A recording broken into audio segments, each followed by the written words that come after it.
tayaw ng ilaw na kay panglaw. Halos di ko makita. Tulungan mo ako, ituro ang daan, sapagkat siya'y sabik sa ating pinagmulan.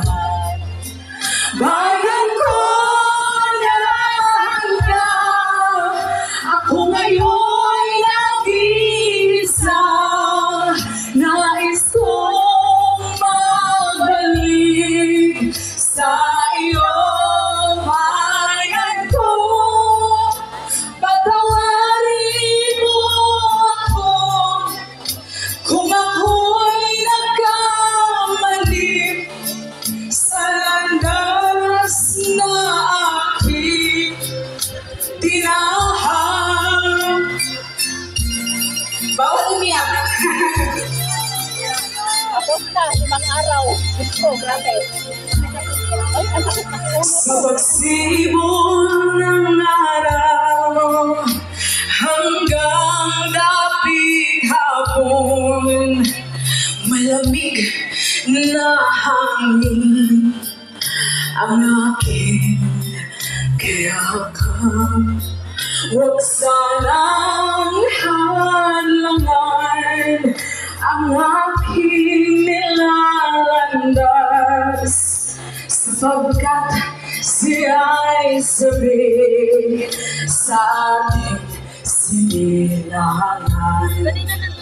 Bayan ko na hanggang ako ngayon nag-iisa, nais kong magbalik sa inyong bayan ko. Patawarin mo kung ako'y nagkamali sa landas na aking tinahak.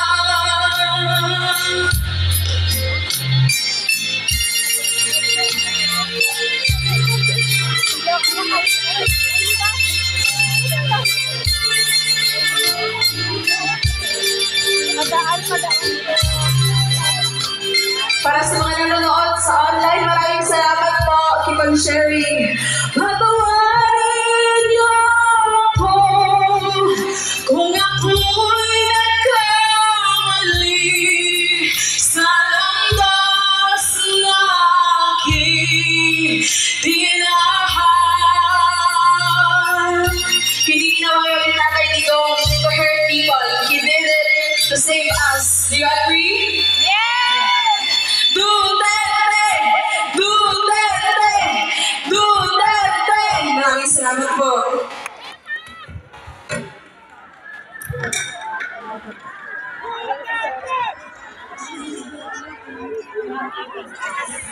Okay pa ba tayo dyan? Okay pa! Okay. Inom muna ng tubig, kain-kain muna konti. Okay. Ganito ang advice ko. We are coming from different countries and different locations. Kausapin niyo po yung mga katabi niyo. Kausapin niyo. Sabihin niyo, oh, ilo, kababayan. Yung, di ba? Kausapin niyo, baka may ano dyan, may iba dyan, nasali. Oo, i-report niyo agad. Di ba? Sige. Oo, baka nakaabay na kayo dyan na iba. O, sige. Ano, gumana na? Okay, joke lang po. Alright, we are all here for one goal and we compromise. We set aside our personal interests just because of one person. The one and only President Rodrigo Roa Duterte. Walang ibang presidente ng Pilipinas na minahal ng Pilipino ng ganito. Totoo ba? Yes! Sino ang mahal ng mga Pilipino?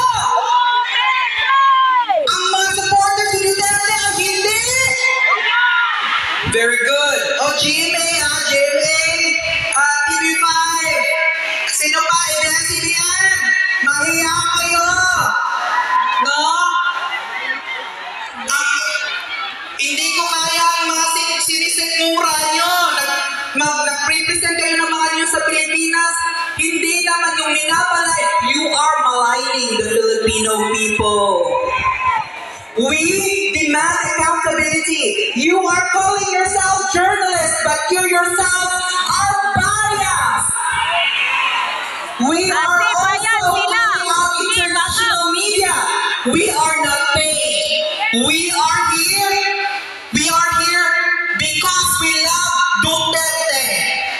He is the only person, the only president in the Philippines na ganito, minahal ng Pilipino.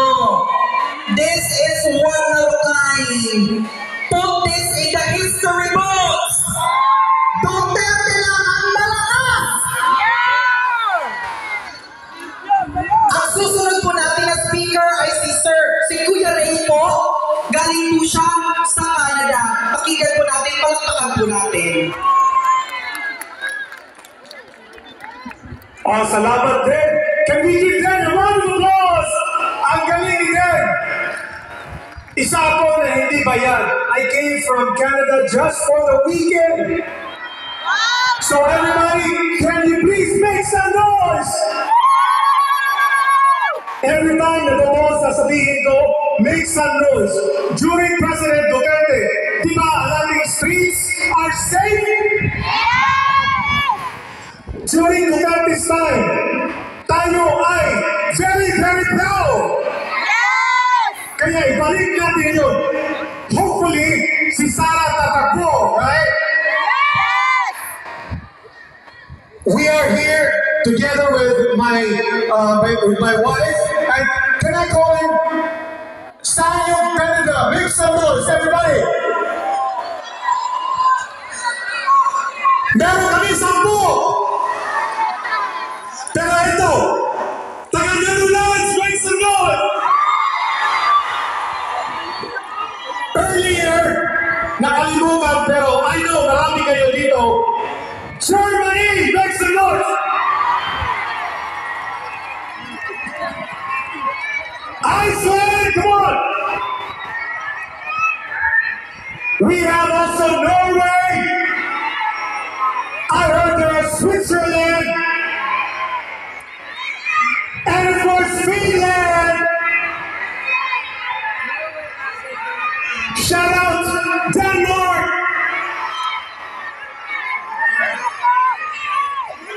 And of course, Hungary. And this one makes a noise. UK. Wilson, Sweden. And Viva España.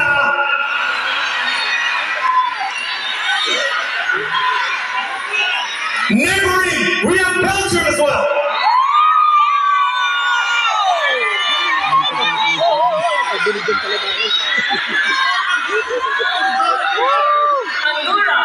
Oh my God, Andorra! They're all here. And Luxembourg! Hindi makakalimutan, France! Oh my God, this, I think about 6,000 people sorry for Duterte! Duterte! Duterte!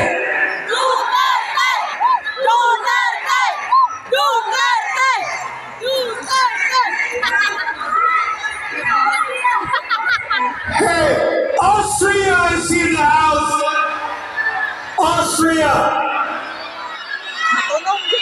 So, and of course, hey, one is from Ireland! A lot of security guys are from Ireland.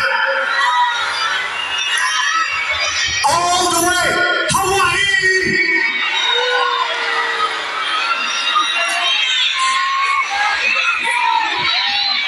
Buongiorno, Italy! And of course from Poland! Now, last night or yesterday, we spoke to Sarah. A lot of people blogged about them. Sino nakamanood kay VP Sarah yesterday? Tinanong namin si VP Sarah kung sino yung mga bias na media. Kaso, hindi niya kabisado. So, it is our responsibility to help each other and make sure that we present the truth and unfiltered information coming from VP Sarah and sa mga kasama niya. Now, as you can see, my Tagalog is not that great, pero Bisaya ko. Kisa yung mga Bisaya!